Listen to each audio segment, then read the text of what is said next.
Well, hello everyone, and welcome in once again to a rockin' awesome night up here in Boston.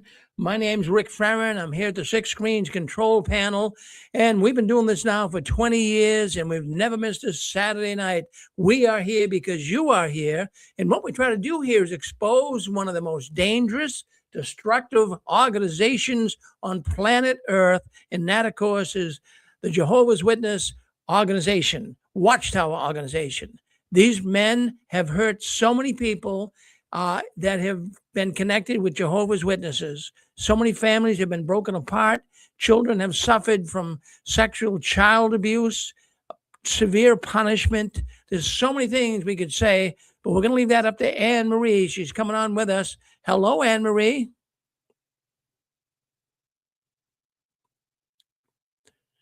Hello, my brother Rick. Happy Six Screen Saturday. Well, thank you, Anne Marie. So everyone's looking forward. We got an audience coming in already. They love your program. We got the number on the bottom so they can call up and talk to you and converse with you and tell you their thoughts, tell the whole audience their thoughts about what went on with them and the Jehovah's Witness religion. So what's the theme tonight, Anne Marie? Well, the theme is 7 demonic phrases used in the Watchtower. And each phrase is designed to bypass the Jehovah's Witnesses' conscious mind. Well, there you go. It's a control mechanism, Anne Marie, and I'm sure we'll learn more about it as you speak about it. I'm looking forward to it. So I'm here, and you need me at all, you just let me know. I'll step in and help you, okay?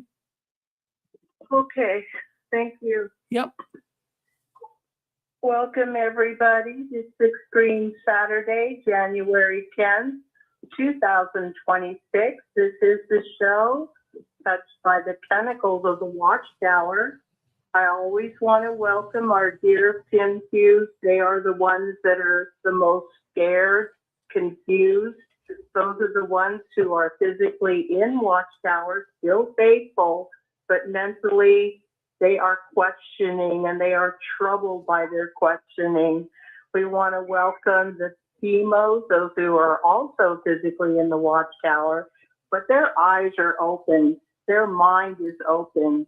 They are not being fooled anymore by the Watchtower's manipulative lies and propaganda. Want to welcome all those who have managed to come out of the Watchtower, but it's still scary because we carry those scars. Would anyone like to call in to share a thought, say hello? This show is for you, star 6. Matthew speaking. Hi, Matthew. It's good to be able to talk to you. Oh, and you as well. Are you calling from Australia? I forgot where you're calling from. Australia? I'm calling from South Africa. The peninsula. How are you, my dear? Well, I'm very happy to be able to speak with you, Anne Marie, and thank you very, very much for the sacrifices that you make and for being consistent for persons that are in need. It's a real lifeline. So thank you very, very much. I think your theme of this. Well, thank you. What's on your mind today, Matthew? Well, on my mind, if it's all right, I wanted to just support your theme because I find it very interesting, the 7 demonic phrases that are used to control minds. It sounds like it's a misuse of psychology, which should be used for a positive effect, but it sounds like it's used as a detrimental thing for an artificial authority structure that's creating harm.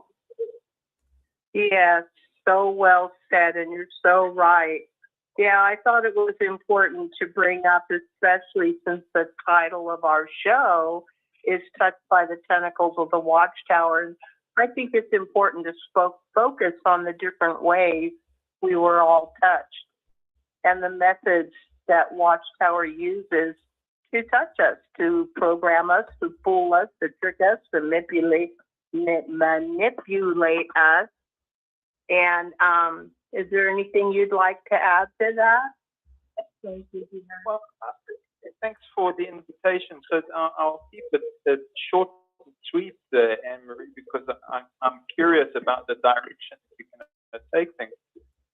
But I take it as a positive thing because it isn't always just doom and gloom. I think when we talk about 7 demonic phrases used, it's not about us being evil. It's about having greater awareness of these things so that we can spread protection and we can actually heal ourselves and hopefully move forward and not fall into similar kind of traps that aren't just exclusive to JW or to the weeds that are among JW or among Watchtower, but hopefully get a bit smarter and protect ourselves and have the right kind of boundaries and identify these things when they come our way, so that we can put up the right kind of shields or the right kind of defenses on our mind so we don't get sucked into something else, you know.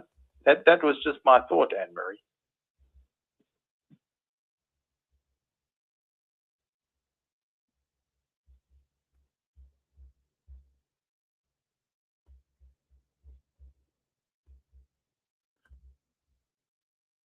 You on there with us, Anne-Marie? Anne-Marie, can you hear us? I'm sorry, hit the mute button. I kept getting muted and unmuted. I'm sorry about that.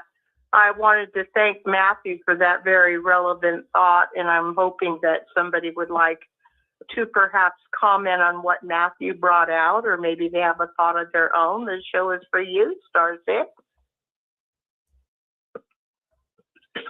If not, I'll get into our theme that I've chosen for this Saturday, January 10th, 2026. I learned from a video, and I will do my best to get the video link posted somehow in the comments or somewhere, because it was an interesting video that an ex-elder posted. And the basic theme is 7 demonic phrases the Watchtower uses to control their people, to trick their people, to manipulate their people.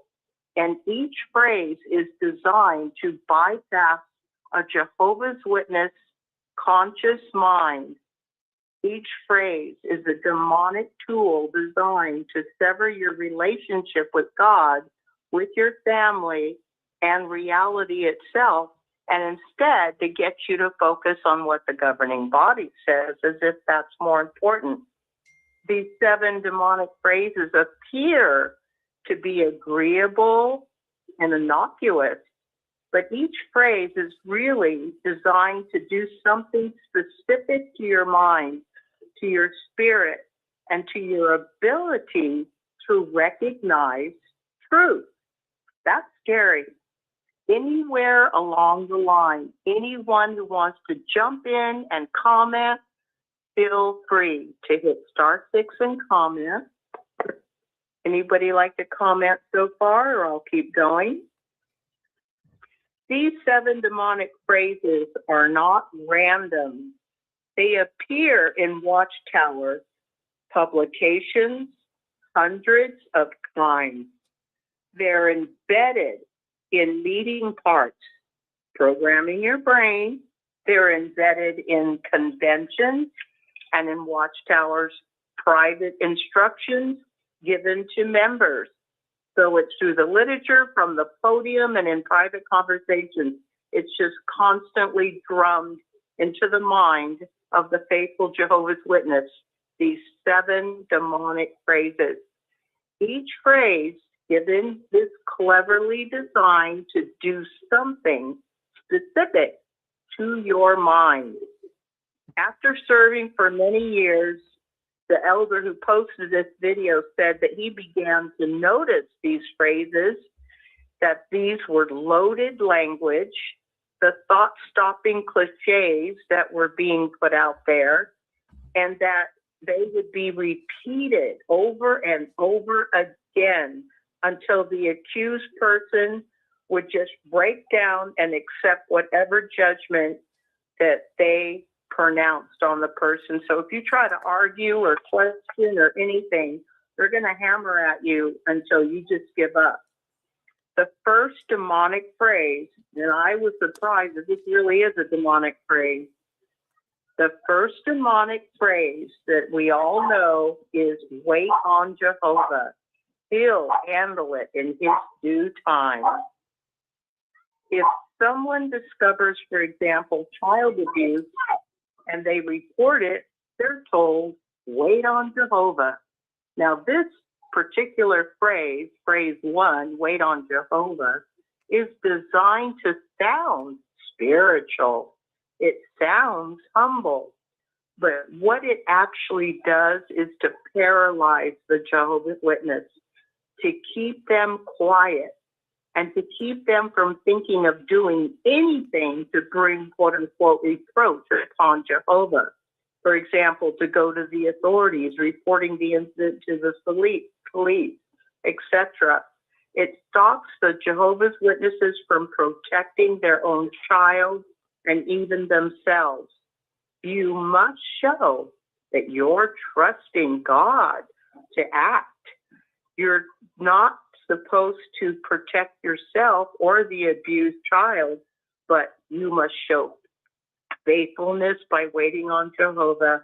But most insidiously, this thought-stopping phrase paralyzes a Jehovah's Witness and trains them to just accept God's will, when it really is about protecting the Watchtower, and we know that. Phrase 1, wait on Jehovah, is about you doing nothing.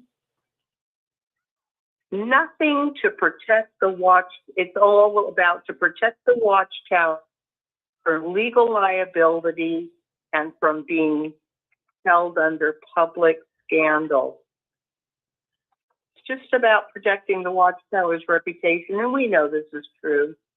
Phrase 1, wait on Jehovah, keep Jehovah's Witnesses humble, compliant, trusting, and obedient, not to mention loyal. We have a second demonic phrase. Before I go on, would anybody like to comment on phrase 1, wait on Jehovah? He'll take care of it in his due time. Yes. Go ahead. Who's this? Texas here. Hi, how you doing? This is Donald here from Texas. Hi, Donald. Hey, how are you? You know, it would be interesting to find out if can you imagine if that phrase were used in traditional society? What would happen? Suppose the police would say to you, just wait on Jehovah. And what would happen to all the criminals? They would be running rampant. They would be stealing. They would be killing. They would be doing all this stuff. The police would sit there and do nothing because they told you to wait on Jehovah. Well, I'm not saying God doesn't act or God doesn't work, but God expects us to use the brains that He gave us. He expects the authorities to do what they're trained to do His will. And you know, the Bible, I think somewhere in the Scripture it does say that the authorities, whoever they are part of God's instrument that He uses to bring things, to allow things to happen. So when we call the police on a criminal, the police are used to bring forth what God wants to have happen. You know, put the criminals in prison and so forth. But if we sit there and do nothing, yeah, the world's going to be a really, really, really bad place. We just sat there and did nothing about it. You know what? That is such a good point. I didn't even think of that. Good point.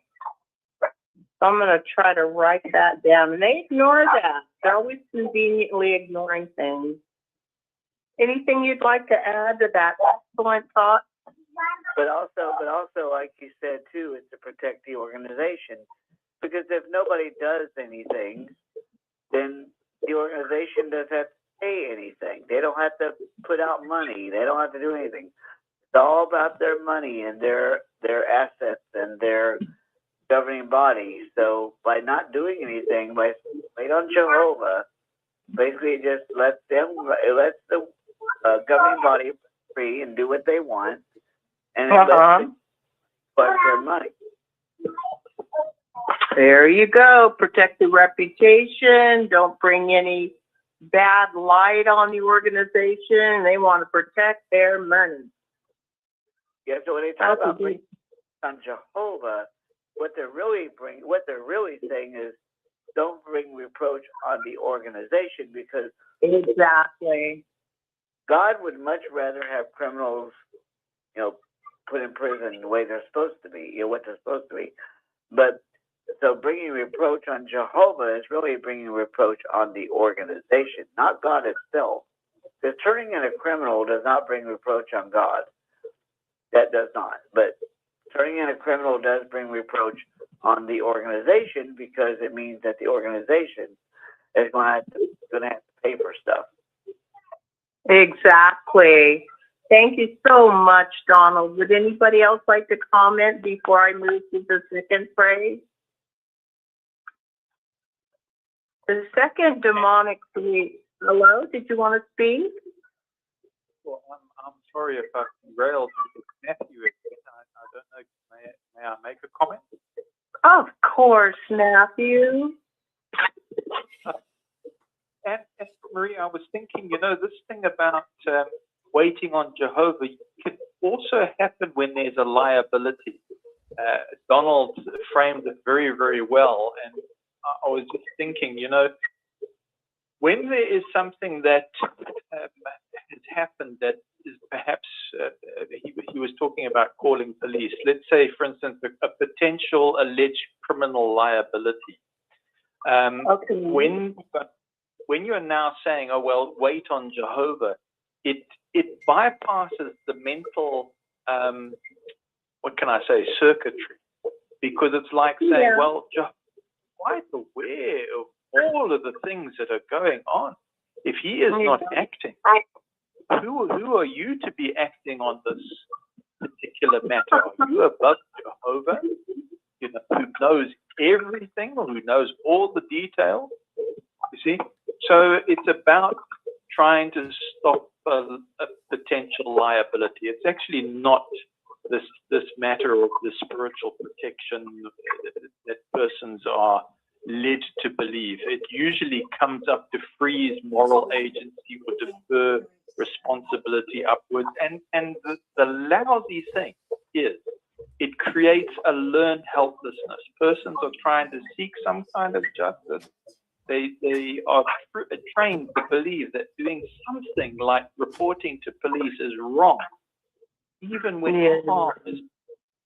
And that is the awful, abusive, I'm going to say spiritually abusive thing that creates. Well, it's the truth, and well spoken, Matthew. Well spoken. I really appreciate you and Donald bringing up such right on the money, excellent point. Is there anybody else like to comment before I continue with phrase 2? Phrase 2, demonic phrase. The second demonic phrase that the Watchtower uses that sounds again innocent, innocuous, reasonable, is the term independent thinking. Have you ever felt a sickening between what your conscience was screaming at you to do and what the elders were telling you to do or not to do? I bet all of us have been there. Phrase 2, independent thinking, was designed to override your conscience.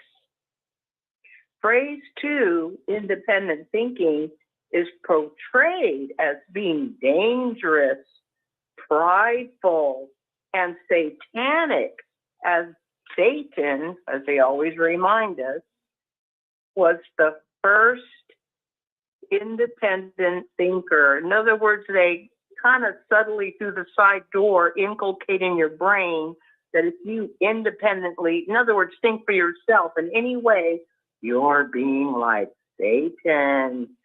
And it's portrayed, independent thinking is portrayed as why Eve sinned and caused Adam to sin.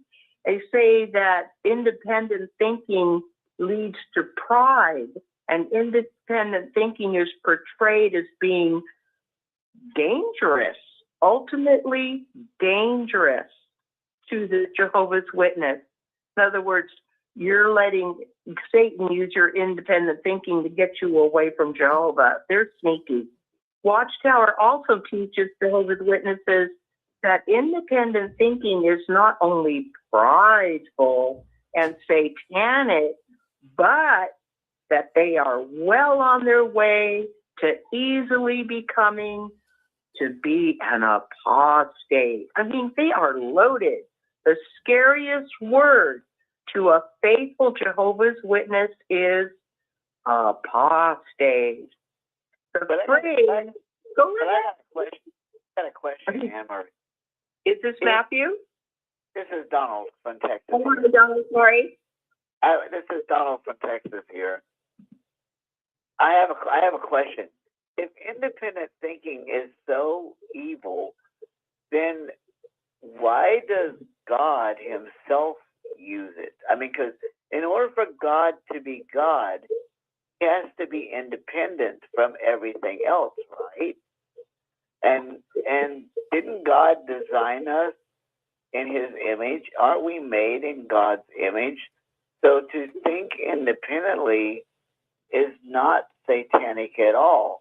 Because if you're saying independent thinking is satanic, then Satan is also calling himself satanic, right? Well, true. And that's why this list of satanic phrases, I believe, was so important to bring out.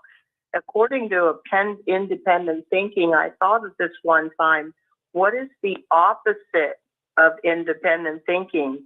It's dependent thinking. Did God give us our own mind and admonish us at 1st or 2nd Thessalonians 5:21 to make sure of all things if we weren't to think for ourselves?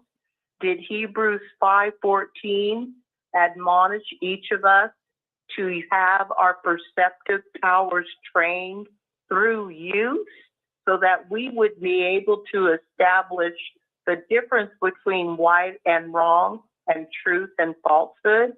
And what about when Paul praised the Bereans at, I think, Acts 17:11, because they not only accepted the truth about Christ, but they were examining the scriptures daily as to whether these things were so.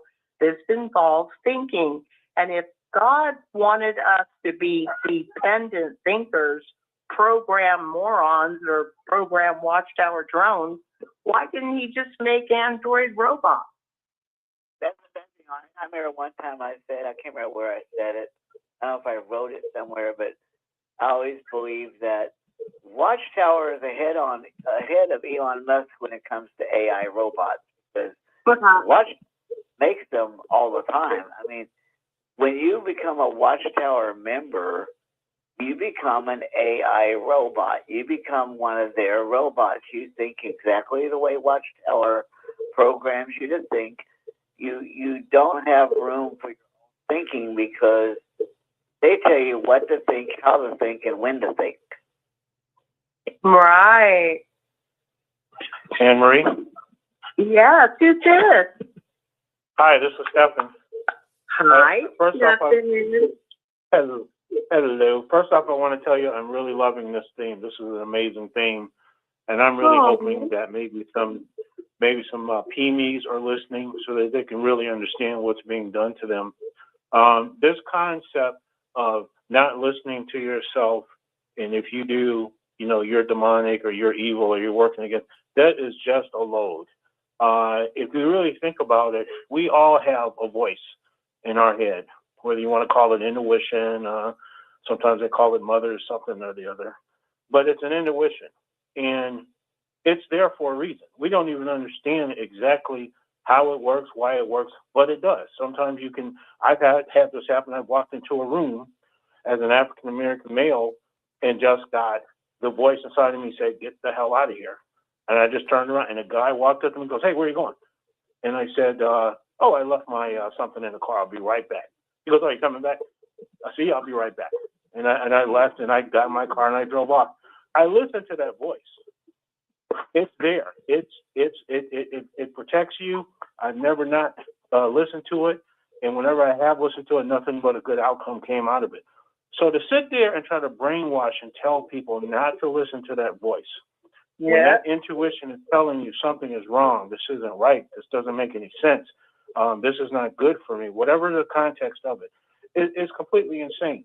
Now, if you want to take it to the Bible, and you want a biblical principle to show that you are supposed to listen to yourself, you can think about that time in the Bible where God wanted to confuse this person. I don't remember if it was Balaam or who it was. I'd have to go back and look it up. And he asked the angels to come up with ideas about how they were going to deceive this person. And then he finally settled upon one of the angels' ideas, and he told them to go ahead and execute. Now, why would it be wrong for us to listen to ourselves when even God created the angels as individuals, same way he created us as individuals, if you believe in that? Knowing that we all are going to be different, see things different, have different ideas, it's nothing wrong with that. And in fact, he encouraged it, and he set the angels down and asked them for, their ideas. So for them to come up and say that for you to listen to yourself and not listen to us is really demonic. Thanks, Emery. Stephen, you have a good brain. No wonder you couldn't stick to being a Watchtower drone. Thank you. Continue. Does anybody have anything to add? Don't want to interrupt anyone. I was going to add to Stefan's comment. Please They had do. an art show in Baltimore, and the gentleman hooked up electrodes to people's brains in different churches. And every person in the Baptist church, they have a similar teaching, but every person had a different thought during the prayer. Aww. And he did this for a couple other things as a kind of art project. So independent thinking is the only kind of thinking that is possible. Yep. Good point. Good point. Anything you'd like to add, Pixie? That's pretty much it. Well, that was a very excellent point. On the phrase, the demonic Emery? phrase. Yes, who's this? Hi, this is Susan. Oh my God! Hi, Hello. Susan. Yeah, I wanted to, kind of put out a question to what people think. The governing body, there's anywhere from 8 to 10 to 15. There's been over the years, but they're together and they are a governing body. Don't they make decisions? Aren't they independent decisions? I mean, they say they're Jehovah. I guess they could be, but don't they get together and make decisions on various things, like recently beards and pants and different things like this? So they're not listening to their own counsel. They're making independent thought. Because the Jehovah just speak to them over this great sky and say, "Oh, now you have to let them wear beards now because that's so important." So, what are they guilty of? Independent thinking. You think so? Kind of, sorta. They always have, they always have rules for themselves and different for us. They don't even admit to independent thinking. I mean, they even go so far as to forget to say, Jehovah has brought us new life. Or in searching the scriptures, we realize, no, the governing body has now decided. Good point. Right, they don't usually say Jehovah doesn't. It's the governing body. You're right about that. That's a shame. If people need to wake up. Well, on the phrase of continuing of independent thinking, the independent thinking inculcates into the mind of Jehovah's Witnesses that it causes fear. It causes fear of being out of step with the organization, maybe on their way to being an apostate. That's fear.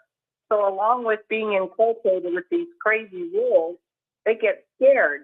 And that's what, part of the programming is for. And the phrase independent thinking further pointed out to faithful Jehovah's Witnesses regarding this phrase, independent thinking. They say independent thinking is another name for pride, rebellion, and the message is clear. If you think for yourself, you must surrender your mind completely to the authority of the organization. And the rule against independent thinking, as being like Satan, is truly demonic, since Jehovah God gave us the capacity for discernment, to be able to reason, to having our own perceptive powers trained through use. And we know again that is at Hebrews 5:14 in the New World Translation. So we can also note again that Paul praised the Bereans for checking out the scriptures daily as to whether the things they were being taught was true. And Anne Marie, along with the independent thinking thing, I was just thinking too. That's the reason why the Watchtower. That's the reason why the governing body always says that you can't read the Bible alone. That you have to read their implications. Because if you read the Bible by itself, then you're using your own mind to interpret what the Bible tells you. Because the Bible will speak to you on its own, and it will tell you, what it says. But if you don't read that, if you read the Watchtower with the Bible, they claim that the Watchtower is what you need to get your reasoning from. So basically, the Watchtower is above the Bible. Hi, Anne Marie. Absolutely. In fact, brothers have gotten in trouble for being caught meeting together, maybe in a private home, to study the Bible. Even in Bethel, they got in trouble. Would they get in trouble if they were caught in that? Let's say they formed a group. Would they get in trouble for studying the Watchtower? Would they get in trouble for that?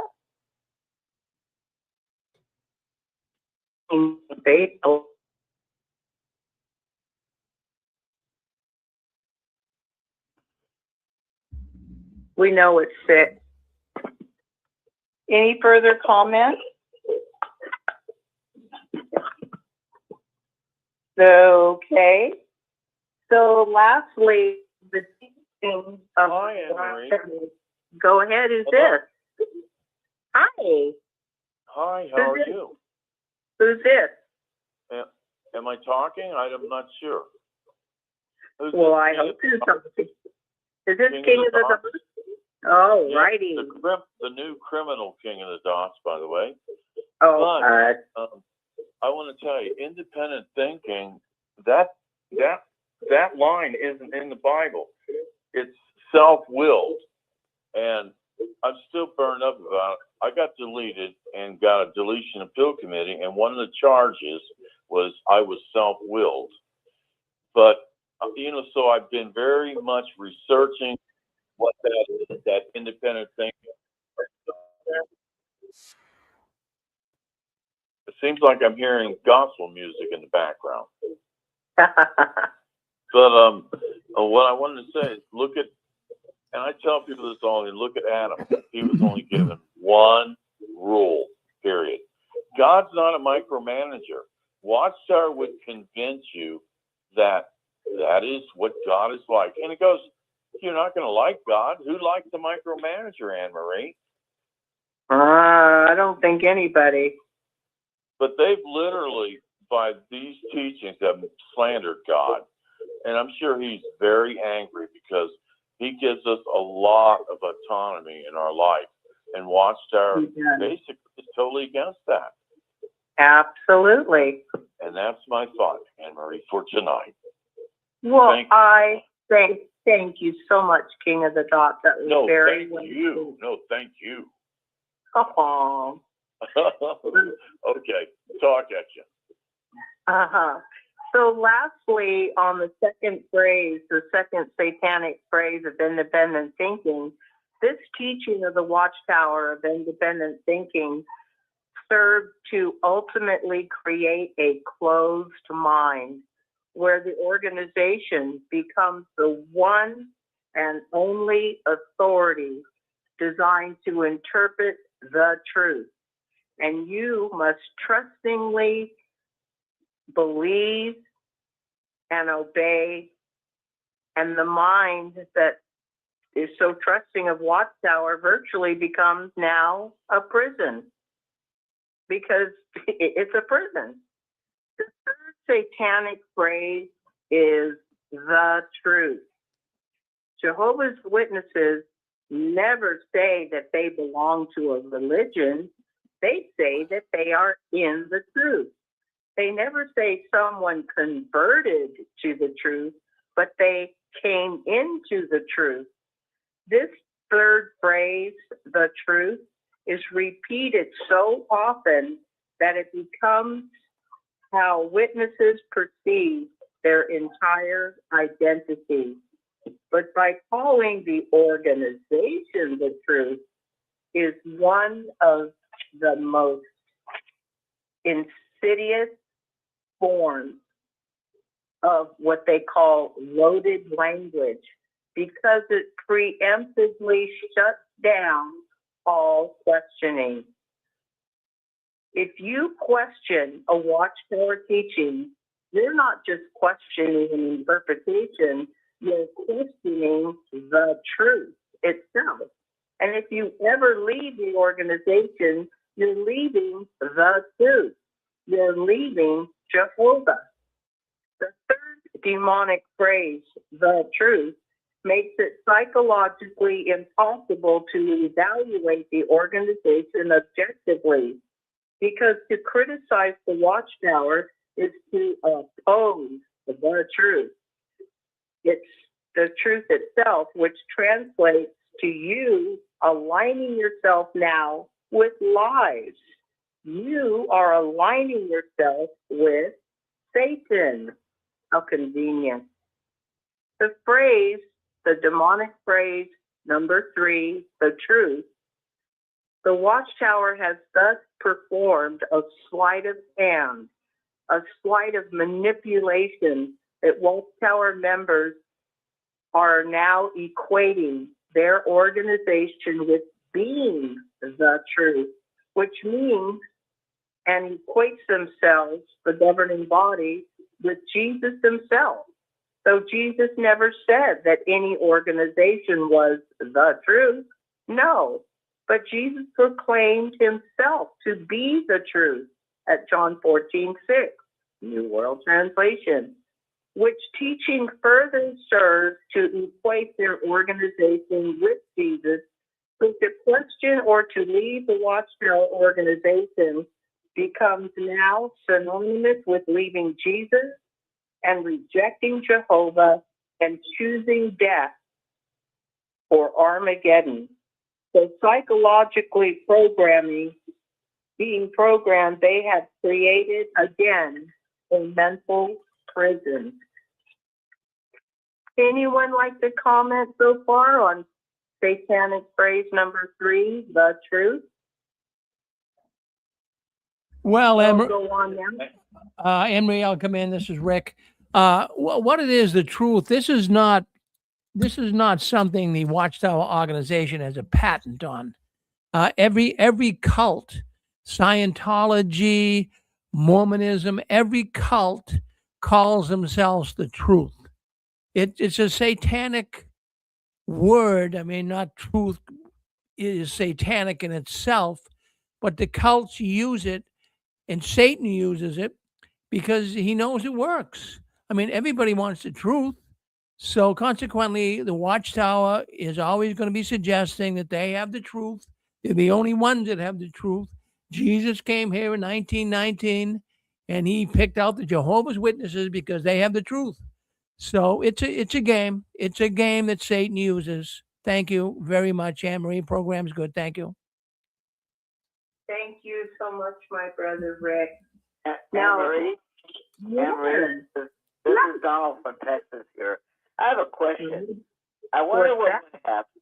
I wonder what would happen if you were to get a Jehovah's Witness, a Baptist, a Jehovah's Witness, a Catholic, and a Mormon in the same room, and you would ask them all, okay, which one of you has the true religion? They will all say the same thing. But here's the thing, though. If the Jehovah's Witnesses believe they're the truth, and the Mormons believe they're the truth, and the Baptists believe they're the truth, and the Catholics believe they're the truth, who is right or wrong on that? I mean, how do the witnesses know that the Catholics don't have the truth? How do the Catholics know that the Mormons don't have the truth? How do the Mormons know that the Baptists don't have the truth? Just because they say they have it doesn't really make it so. I mean, Watchtower could say they are truth all day long, but what they forget is that Jesus himself said he is the way and the truth, and nobody comes to the Father but through Jesus. And so religions that say they're the truth, that's just hearsay, because God doesn't focus on religion. It's not religion that Watchtower needs to focus on. It's Jesus himself. No doubt, and a very, very valid point.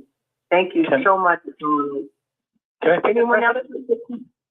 What Can else? can I take a crack at it? Of course. What's your name? My name is Gigi. Gigi for GB. You know it. Real quick, I'm just going to say what there was a very famous, I'm not going to mention his name, but the most famous American broadcaster, radio broadcaster, and he would always use the phrase, words mean things. And you have to get this through your psyche. Words mean things. And the reason why, because in the political realm or in the religious realm or wherever, very bad people, in this case, the communists, they would change the language. And in changing the language, they can confuse you and make you think that something that is wrong is right, and something that's right is wrong, because they muddy the water. So let me just tell you something real quick. Don't you find it very interesting that the Jehovah's Witnesses steal from Jesus Christ the title, the truth, but they also steal your kingdom hall, your youth, your marriage.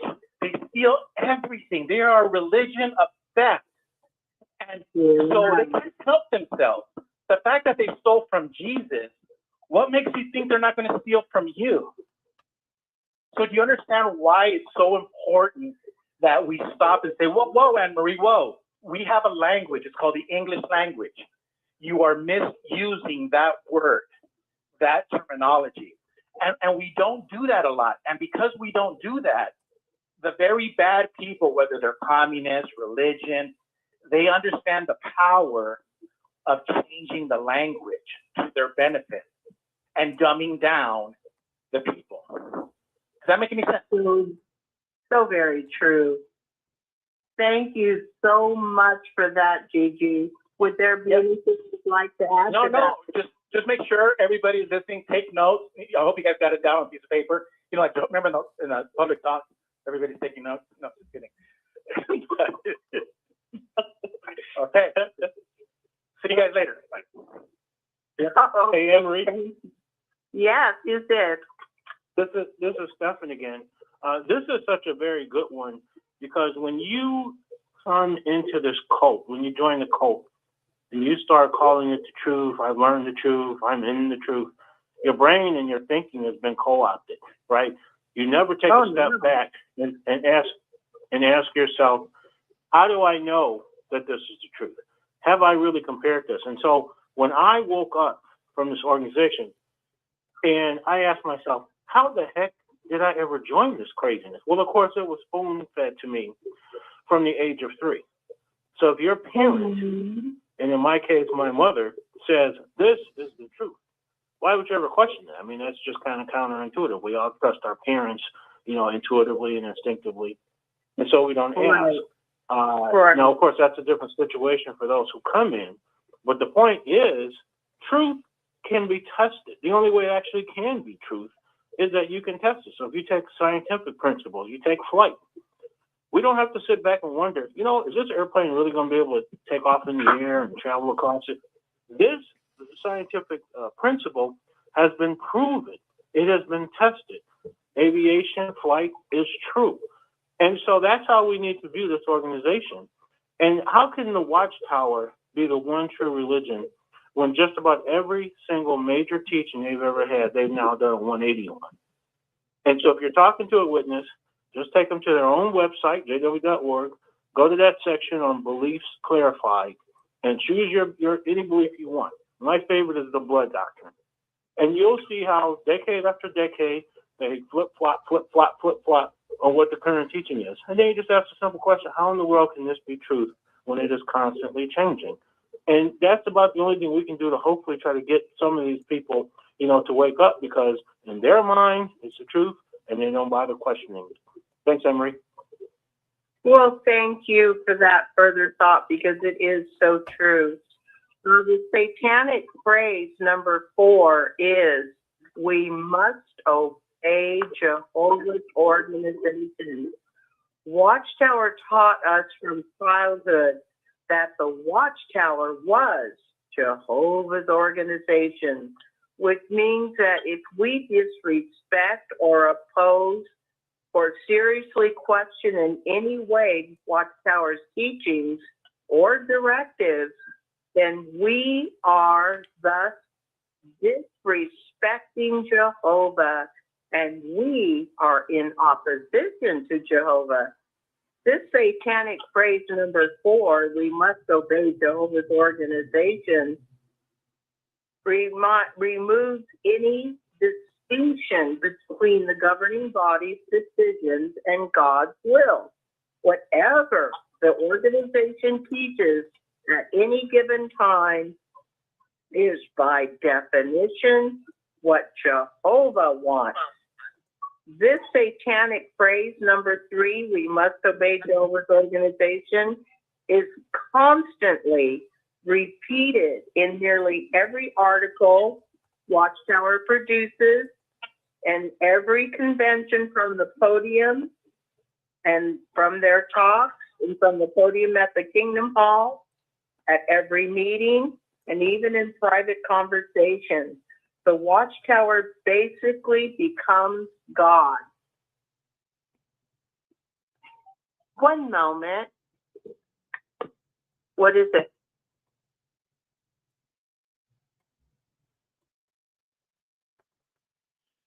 Well, you're on the sick. I'm sorry, just needed a minute. I'm sorry, go ahead, Rick. I was just going to tell people that you're on the Six Screens Network on Anne-Marie's program. So I just want, there was some dead air there. Just want to step in. No, I'm sorry. I said I needed a minute. The Watchtower has become demonic because it binds people's worship to a human institution instead of worship to God himself. And that is so, to me, that's demonic. It just is. Oh, hello, Anne-Marie. Hi. Who's this? Hi, this is Fran. Hi. How are you? Always a pleasure. Thank you. Yeah, some really good points on all of them, but the excuse me, Jehovah is like, yeah, it was crammed down our throats, and Jehovah equates the governing body, equates the organization. So if anybody out there is still confused, really do your research on Jehovah, because it goes very deep. It's not what they told us. It's not what the organization told us. That's what I would recommend. Just do your research. Yeah, especially if they have the old Aid to Bible Understanding book that we had to carry to every big Thursday meeting for years. On page 885, they discuss how Watchtower discusses how they know Jehovah is not God's name. And if you need further citing, you can look at February 1st, 1980, Watchtower article. I think it was 2 articles, study articles, how Watchtower knows that Jehovah is not God's name. So on one hand, they teach this, and you have to believe this, but on the other hand, they say the opposite is true. You know, how many times have I heard, I forgot who, say they're confusionists? They really are. You just have to shut up, shut down your independent thinking, and just focus on whatever they say and believe it, or else you're an apostate. Well, Any further? Not only that, Anne-Marie, this is Donald here. Not only that, but talk about obeying the organization. Really what that is to obey the governing body, which if you want to take that even further, it's really saying worship the governing body. Well, you know how clever they are at saying what they're saying without actually saying what they're saying, but we all get it, don't we? Yep. Any further thoughts? This is your show, Star 6. Anne-Marie? Yes, Nick. Yes, sir. This is Stephen again. So on this topic about God having an organization, what I love to ask a witness is, at one point in time, were the Jews God's organization or God's chosen people? And of course, they'll say, well, yes, of course the Jews were. And then I will say, are they still now? They'll all say, no, they're not now. Well, what happened? Well, they sinned, they didn't do this, they didn't keep the law. I said, so the point is, one day you could be God's only true organization or God's chosen person or whatever the case may be. And because of your own actions, you're no longer considered that because the nation of Israel was rejected. Were they not? Yeah. And then I use that. And then I segue. I said, now let's talk about this business about God's organization. I said, the Bible talks about the faithful and discreet slave, but it only asks a question about that. But what's the job of the faithful and discreet slave? And they'll think about it for a while, but they really think about it. But the job of the faithful and discreet slave is to provide spiritual food at the proper time. And then I remind them that when I was a kid, we got 2 Watchtowers and 2 Awake magazines every single month. Then when you went to your convention, you get a publication or maybe even more publications. We also have 5 meetings with a week long, an hour-long book study. I said, now, what is it? And I asked them, and then they'll eventually hee-haw around and they'll say, well, you get 1 Watchtower, you don't get an Awake. I'll ask them about the releases. Yeah, they don't really release anything. I said, and then they condense and shorten the meetings. And well, yeah, they can. I said, so the point is, the scriptures say that the closer you get to the end, you're supposed to be getting more spiritual food. I said, but yet this organization, the closer you get to the end that they keep talking about, they're providing less and less spiritual food. And I said, and I can pick up a magazine and read through it, and it's nothing. It's like, you know, it's like for a kindergartner. I said, it's not even spiritual food anymore. It's the spiritual puree. So with all of that being said, how can the Jehovah's Witnesses be Jehovah's one true organization? And I've not gotten a single response back. They just look at me and they just don't have anything to say. You know, I have to say I love that term, spiritual puree. It's nothing. Do you remember when we used to literally have to study to go to the meeting? You'd have to go through that Watchtower, you might spend 2 hours. I know I was a kid, so obviously my vocabulary wasn't advanced, but I'd always have to have a dictionary next to me to look up the words that Watchtower was using. Now you can sit there at the meeting while it's going, having never seen that Watchtower. Read it right when the reader is reading it, and you can answer every question in there because it is so basic and useless. It's not spiritual food anymore. It's spiritual puree. Thanks, Anne-Marie. It's all about regurgitation, isn't it? Thank you so much. Any further thoughts before I go on to satanic phrase number 5? Satanic phrase number 5 is theocratic warfare. Now, this one is particularly dark. because it is theocratic warfare.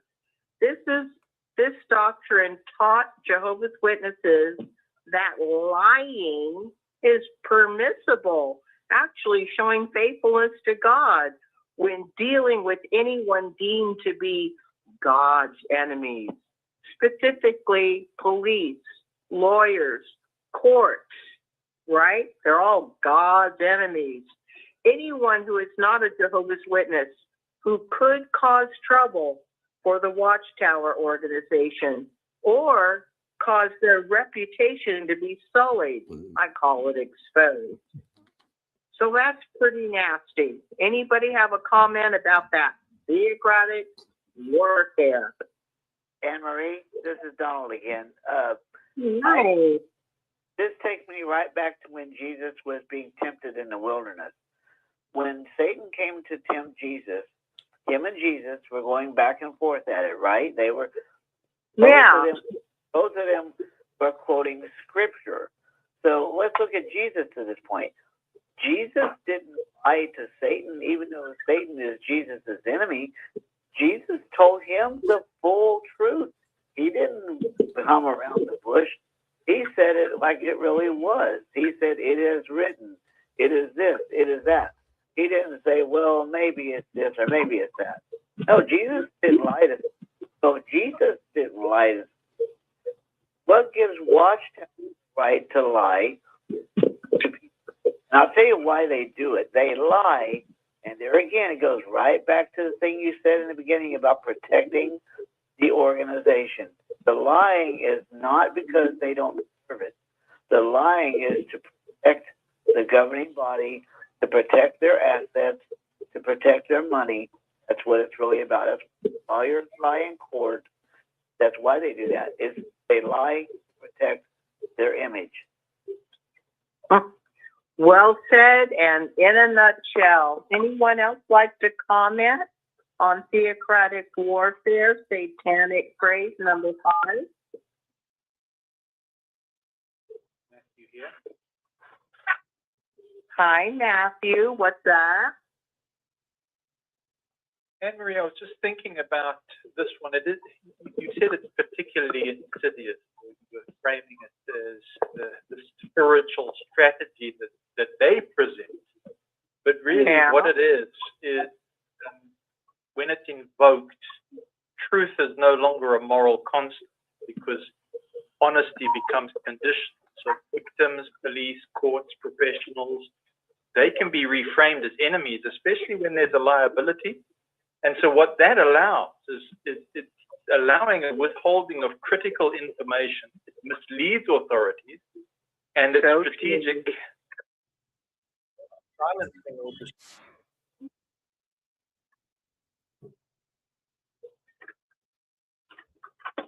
So it's strategic silencing or distortion in legal context, and it doesn't protect people. And this is where it's really burning things up because it impacts on justice. Because now the only way to heal persons is when there's truthful testimony, when there's transparent facts, and when there's accountability.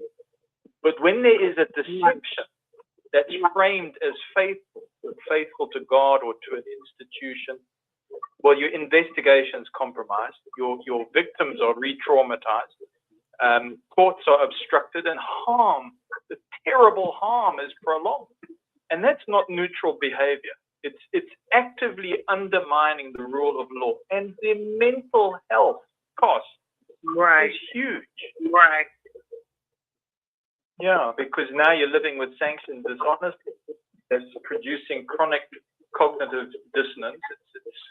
It's prolonging anxiety and hypervigilance, and it's moral injury. And that's where the fragmentation of identity is coming from, because the mind can't remain healthy while, the truth is sacred, except when it costs the institution above the people. And that contradiction doesn't disappear. Thank you. Yeah, and so well said. Go ahead. If someone else was speaking, trying to give room for everyone.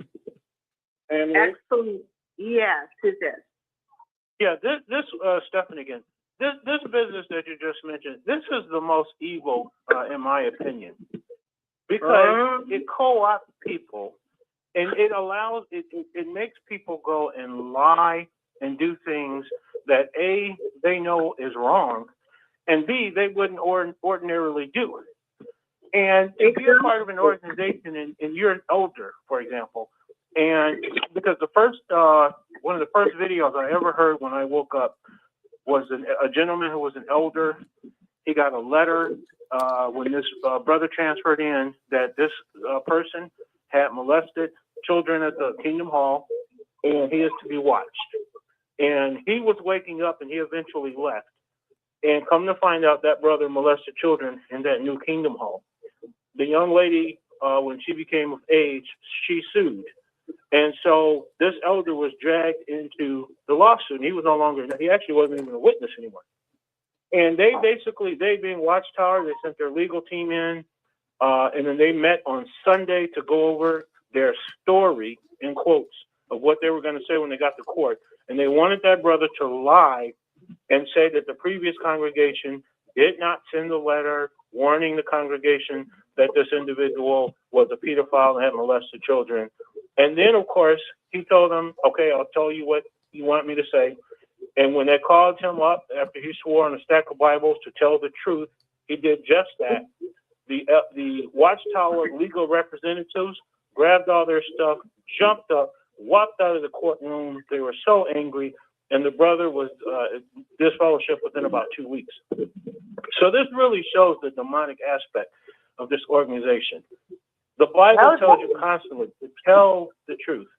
Be truthful. They'll say they're in the truth and turn right around and lie, misdirect, deceive, and call themselves God's organization. So you can really see the demonic aspect of it from that point alone. Thanks, Anne-Marie. Well, yeah, and that doesn't make, because if you go and lie like that, how can you say you're in the truth? You might as well say you're in the lie. You're not in the truth, you're in the lie. Yeah, but that would be being truthful, and the truth is never truthful.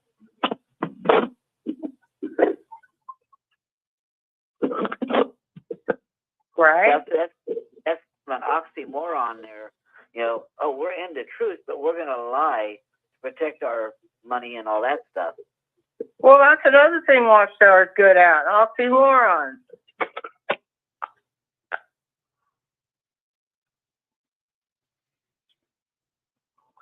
Anne-Marie? Mm-hmm. Hi, I wanted to add my 2 cents. I remember when I studied and I wanted to know the truth. And I had all kinds of questions. What happens when you die? Is there a heaven? Is there a hell? Is there this? Is there that? And the sister that studied with me had an answer, a real quick answer for every question that I had. She answered very quickly and very succinctly. But I never questioned her answers. I just took them as truth. So they give answers to everything. They have an answer for everything. But is it the right answer? Just because it's quick and fast and given to you in an envelope doesn't mean it's right. And that's what they've done for years. Is just give a fast answer and go on to the next question. Yep, and they're really good at getting your confidence and having you believe that they know way more than you do about the Bible. So therefore, sit up, listen, pay attention, and believe what they're saying. Hi, Anne-Marie. I'm back again. Hello. It's Candy. Are you there? Hi. I want to make sure. Now, I hate elders with all my darn heart, but I know deep down inside that they're just fall guys. They pick them specifically. I had a circuit overseer tell me, because there was a dishonest elder slandering people around the hall, and me and my study teacher offered to be deleted if he just deleted this elder destroying our hall.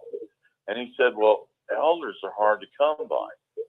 But now I know what it means to get the right type of man who will be a footstep follower who will deceive everybody They need a perfect yes man. And that's what they wanted, those type of men.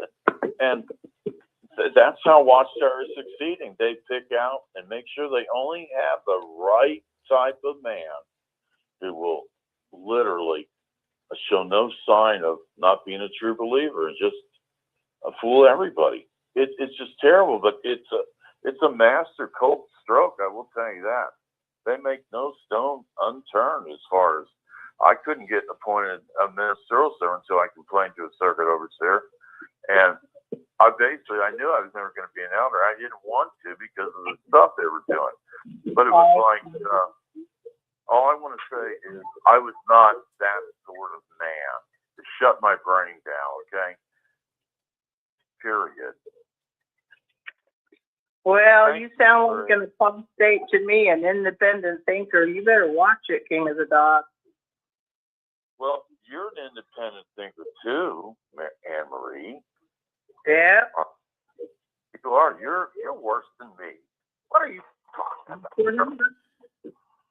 Fair enough. Would anyone else like to comment on what? Yeah, hello. Anne Marie couldn't quite hear what you said. Yeah, is this Ken? Yeah, this is Ken. Yeah, I've been listening to the program with interest, and there's one phrase, there's an old saying that people need to remember. The truth is the same forever and never changes. And that's one thing you need to remember. And, we've been told by not only the Watchtower Society and other religions that we have to fight real hard against the the overlords of darkness, whoever they call them, the satanic forces and all that. And they try to teach us how to do it. But I don't see any evidence of anybody fighting against the overlords of darkness and everything like that, because why is the world in such bad shape? We got more violence. We got more crimes against humanity. We got more, sex crimes and pedophilia, what have you. I can't just name them all and so forth. So I don't see anybody, succeeding whatsoever in fighting these overlords of darkness. It seems like that they're going into the direction of the overlords of darkness more than they're worshiping we're worshiping the light of the world, or whatever you want to call it, and so forth. So I don't know what to tell you, but I know one thing, so forth. I wouldn't believe the Watchtower even if I had the evidence of its truth right in front of me. That's for sure. There you go. I don't believe anything that they say whatsoever, and I don't believe anything that these phony churches that are around tell me and so forth. Of course, I have a reason that I don't believe that stuff is because I've spent years as a librarian doing research on religions. And like Mr. Farron always says, that the internet and the knowledge to do research even is the great equalizer. Absolutely. So somebody like myself just can't be fooled. Because you look at what they teach and you get in there and do research, it's going to be a big difference. Absolutely. Good point, Ken. We'll keep listening, and you take care and hope that everybody has a happy New Year. And Happy New Year to you, my brother Ken. Thank you very much, and you have a good evening. And you as well. Would anybody like to make a comment on what Ken said, or King of the Dogs, or anyone else have a thought of your own? So phrase 6, which is also a satanic phrase in the Watchtower, is bringing reproach upon Jehovah's name. Now, this phrase involves not reporting crimes against themselves or against their children. It involves not reporting suffering. They expect you to suffer in silence. If you get in trouble, if you fight for your justice, which would bring reproach upon Jehovah and his organization. Exposing evil does not bring reproach upon Jehovah. And that's just my thought. Now, phrase number 7 is apostate, that terrible, terrible word that has been designed by Watchtower to invoke a visceral, sick, horrible feeling in reaction to hearing that word, apostate. It is designed in the minds of all faithful Jehovah's Witnesses to see any apostate as being the epitome of pure evil. That is another satanic word or phrase, apostate. So those are 7 evil satanic phrases and words used in Watchtower very cleverly to lie, to twist truth, and to cause fear of falling out of step with Jehovah's organization, because the Watchtower equates in the minds of all Jehovah's Witnesses who are faithful that the organization is basically the same as Jehovah. If you question or disagree or in any way fall out of step with Watchtower, you are showing yourself to be leaving Jehovah and siding with Satan, and you are an apostate, and you will be punished.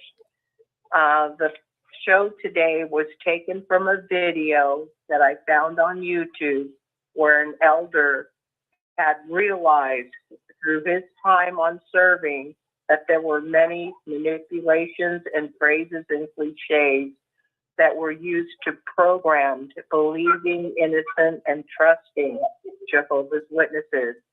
If you look up 7 satanic phrases Watchtower uses on YouTube, you will find the full video. It's rather long because the brother goes into examples of every satanic phrase. We are running low on time. I think we've gone over.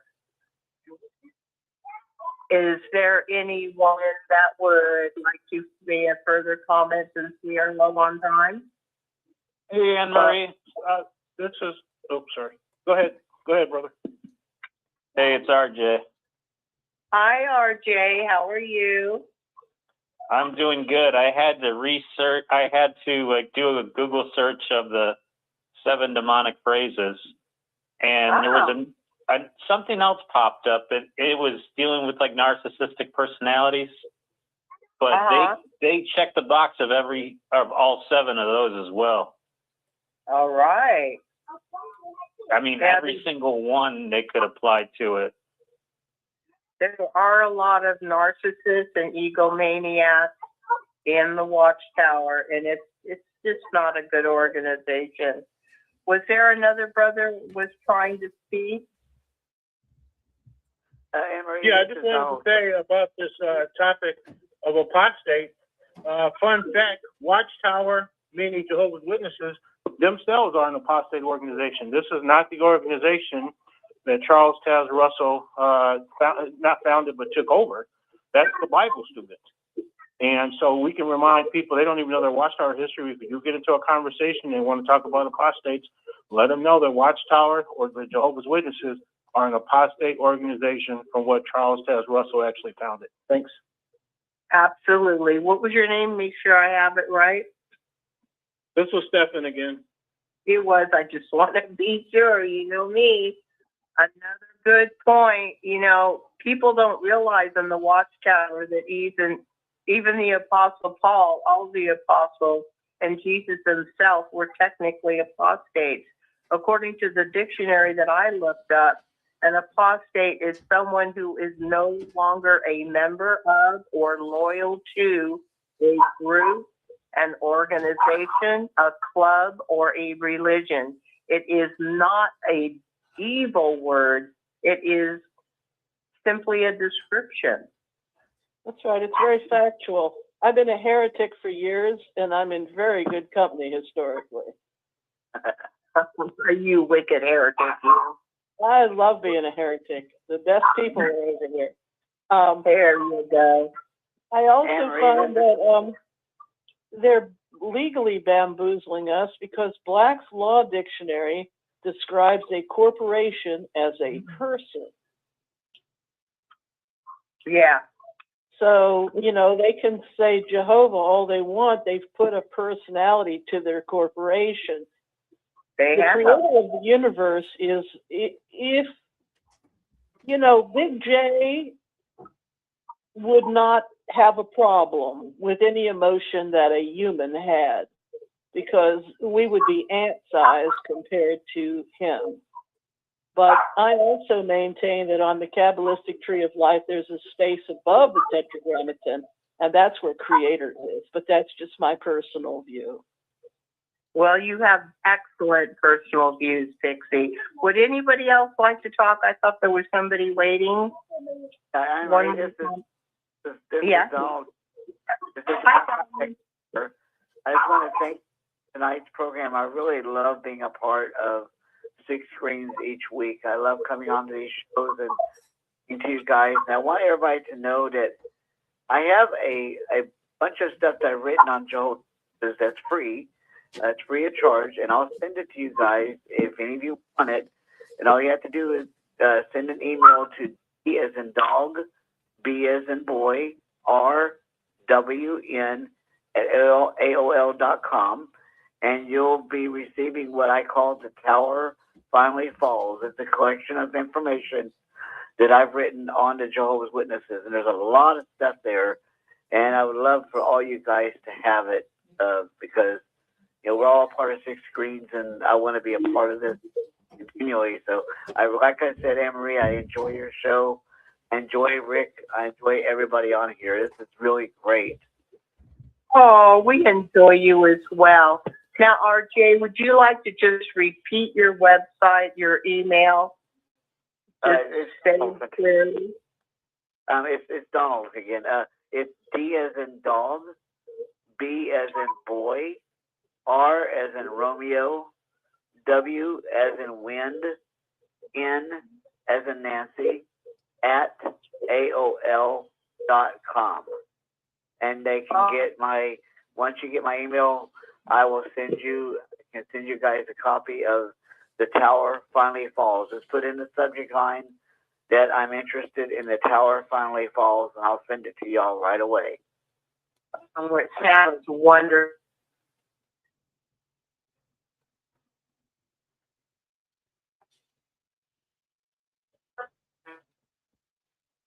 Well, I think you broke up on us, Anne-Marie. They're still with us? Not sure what happened, but Anne-Marie is not on with us. I think her phone disconnected or something. But we'll give her a couple of minutes here, see if she wants to come back and give her a closing comment, so to speak. If not, I'll do it for her, and we'll move on to program tonight. Yes, we'll see what happens. But anyway, we want to thank everyone for coming into Touched by the Tentacles of the Watchtower. We really appreciate the presence we have tonight. A lot of people coming in, listening in, and how refreshing it is to see so many people that have disconnected from the Watchtower want to come in and voice their thoughts. And we thank everyone for speaking up and voicing their thoughts on Anne-Marie's program tonight. You there, Anne-Marie? Hey. Go ahead. Who's this? Hey, Rick, it's Eric. Oh, yes, Eric. I was just going to say one thing. I don't know if it was mentioned or not, the phrases that irritate the heck out of me. I cannot stomach come back to Jehovah.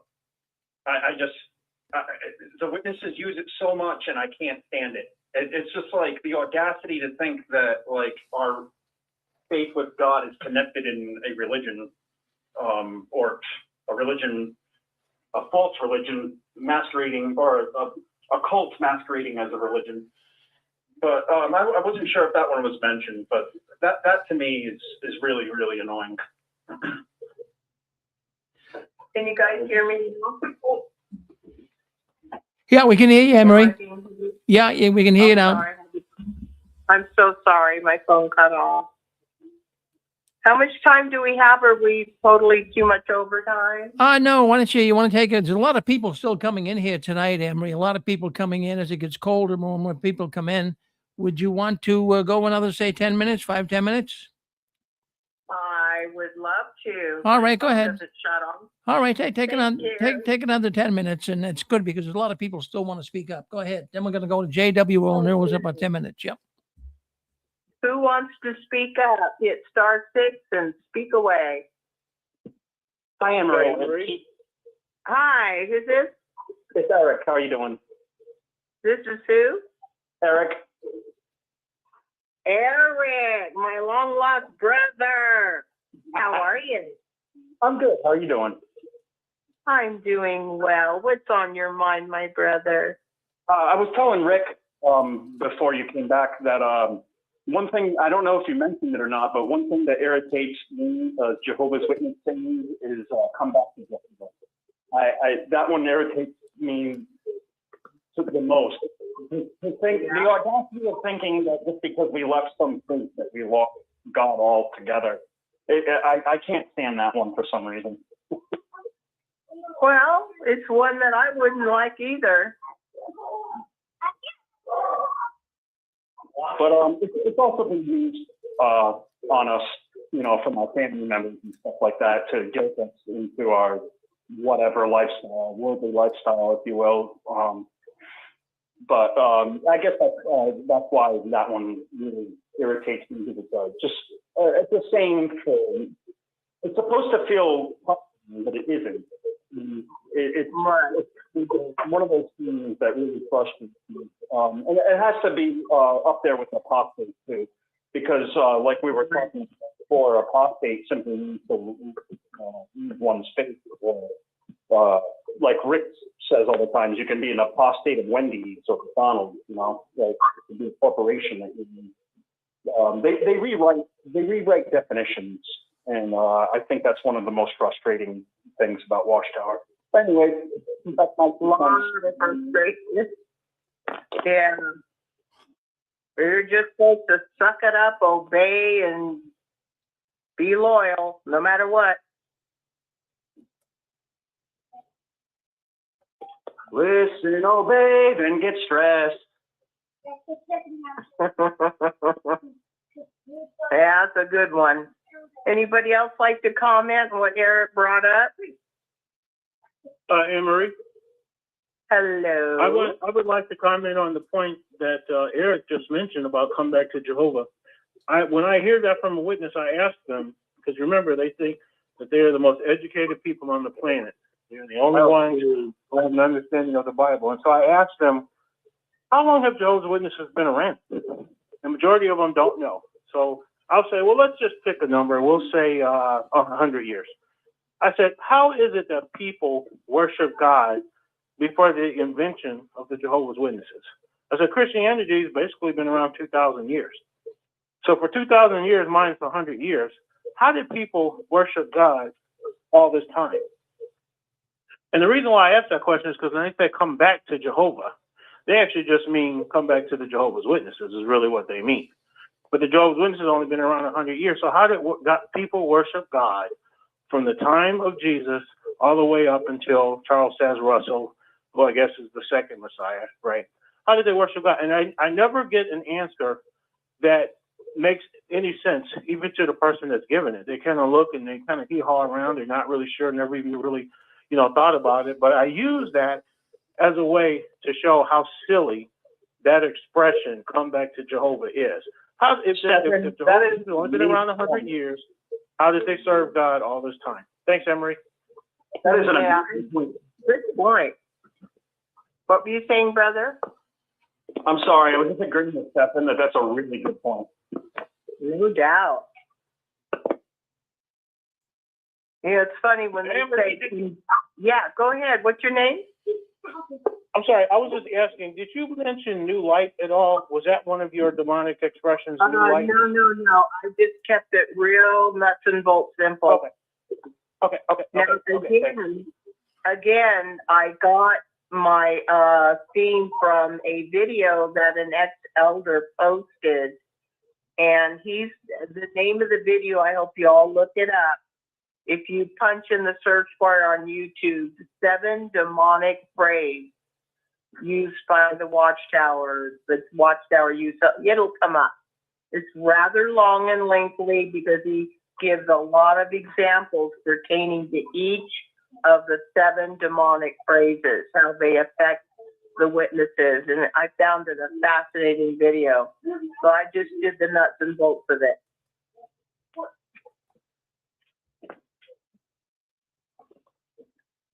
Can you guys still hear me?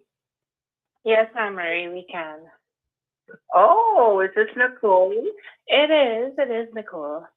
So I wanted to touch a little bit on bringing reproach on Jehovah, because I did ask a sister friend of mine, what does that even mean? For real.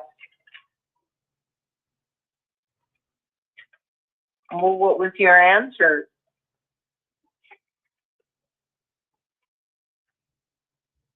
Are you still there, Nicole?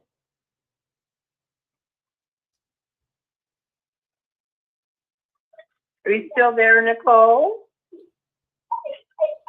You were talking about bringing Yes, I'm here. Can you? Yeah, you were talking about. So, I'm going to repeat what I said because I don't think you heard me. So I asked her how many Jehovah's Witnesses are there in the world that they are a religion that is recognized. There are a lot of people who don't know who Jehovah's Witnesses are.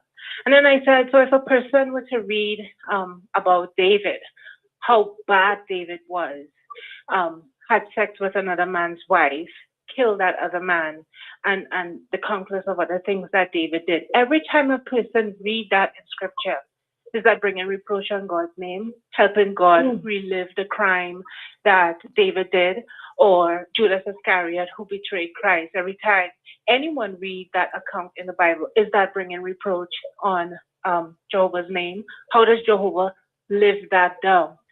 Cricket, she couldn't answer. So the whole bringing reproach on Jehovah's name is to keep people entrapped in this cult. Oh, yeah. That's a point I never thought of, Nicole.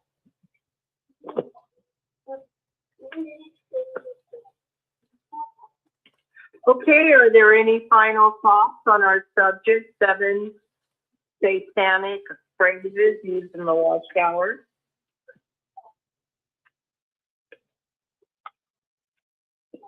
Okay, I guess we need to close our show. Touched by the Tentacles on 6 Screen Saturday. The day is January 10th, 2026. And we had delightful callers as always. Matthew from South Africa, Donald from Texas. He brought out that the police are there by Jehovah's appointment. So how could it be wrong to report a crime? We heard from Stephen. We heard from Pixie, our delightful sister Susan. We heard from King of the Dogs. We also heard from our brother Rick. We heard Gigi for GB. We heard from our lovely Fran. You haven't heard from me. What's that? You haven't heard from me.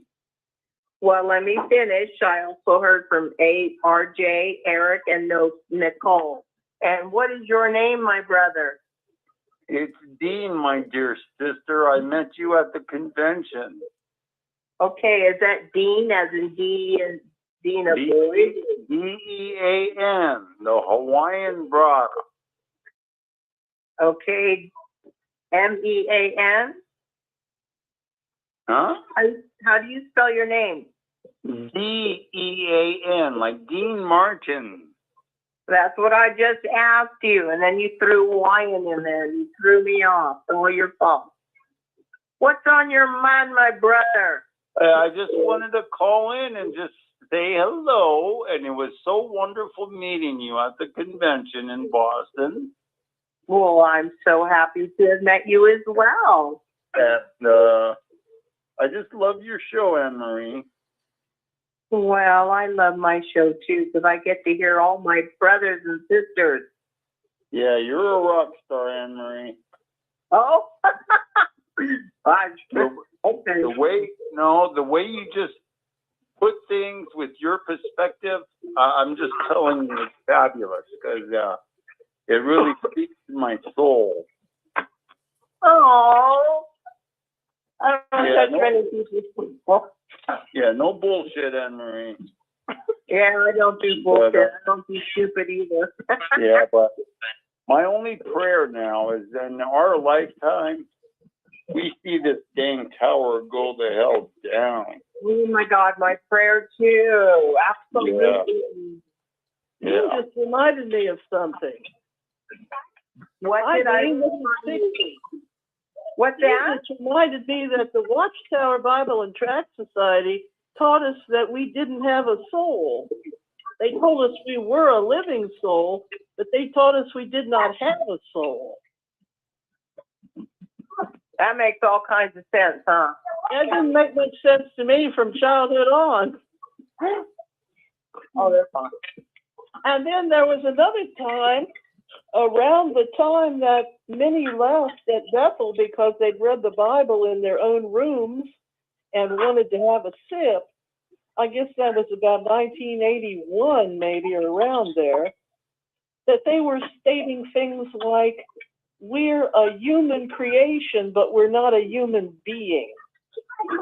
So when I look back on some of these uses of words, people don't like the brainwashing phrase, but they were playing with our heads all the time and making up stuff that doesn't make sense in the real world. So please don't be superstitious. Amen.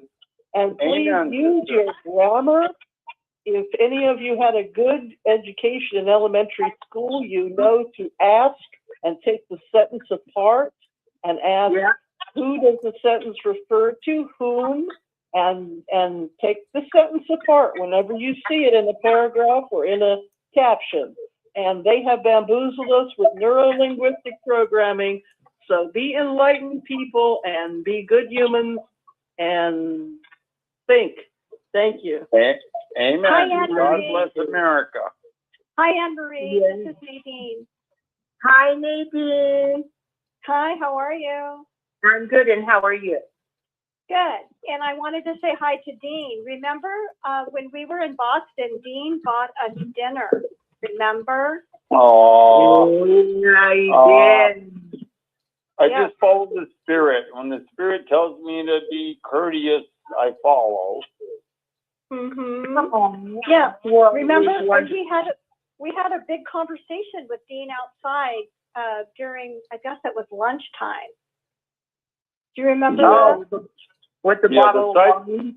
Yes, Yeah. where you had a bottle of wine. That's right. Yeah, the sidebar conversations in between breaks were just as good as the whole doggone convention. Aww. I mean that from the heart. That's from the heart. I believe it. Yeah. You know what?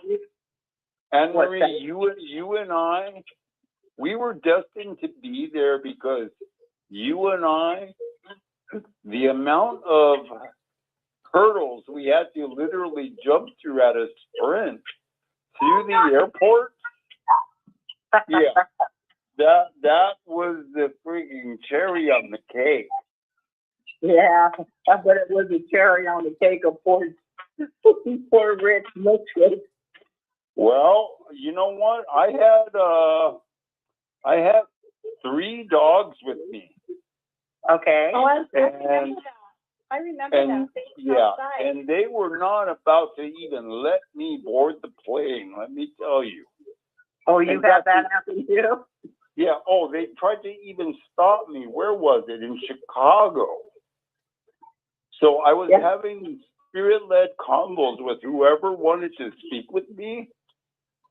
And lo and behold, I was called to the dang airplane because I was a little late because I was bullshitting, right? So that worked out to my favor. That got me to Boston because in all the hustle and bustle, they didn't want to finagle with all my shit. So they let me board the plane and voila, I made it there. I made it there by the hair of my chin.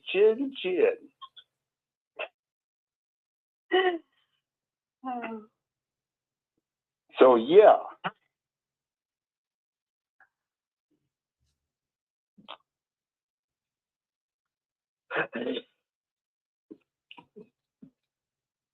Anne Marie, are you there?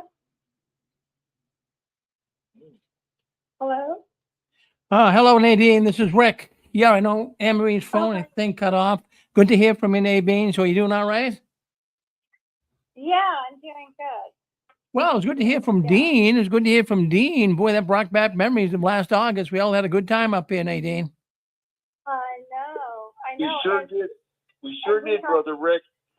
It was Anne Marie, myself, and Dean, and we were all outside on the patio, and they had a very intense conversation. I remember that. And then Dean said, "I'm going to buy you girls dinner tonight." So that was very nice of Dean. Well, Dean was the star of the show. Everyone loved Dean. Oh, they really did. He was some. I mean, I never. He should be in Hollywood. He has when he speaks with emphasis. He uses gestures. He got down on the floor. He was really giving quite the talk there. Boy, oh boy. Well, Dean is very passionate and expressive. Absolutely. For sure. Yeah. For sure. So Yeah, I You're too kind. You're too kind, Nadine. I'm just a humble servant of Christ. I give the glory to God, my Lord. I just want to be His reflection. Mm-hmm. Well, you're still passionate. You can be all that and passionate at the same time. I agree, because I can identify with Apostle Peter. Because on the flip side of the coin, when I see an enemy of Christ, yeah, I want to cut their ear off. I'm human to admit that.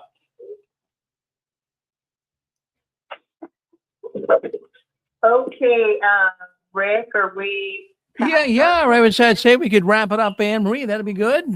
Good to hear so many people. Go ahead, wrap it up, and we'll go to JW World News.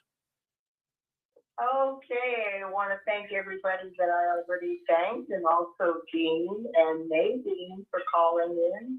It was a wonderful show as always, because you guys who called in, you guys make the show, and I thank all of you. We do need to end the show and go to Rick, our brother, and JW World News. Well, thank you, Anne Marie. Thank you very much for coming on and doing the program tonight. We want to thank all those people who came in and spoke up. Well, my goodness, we got another program coming up here next. It's JW World News.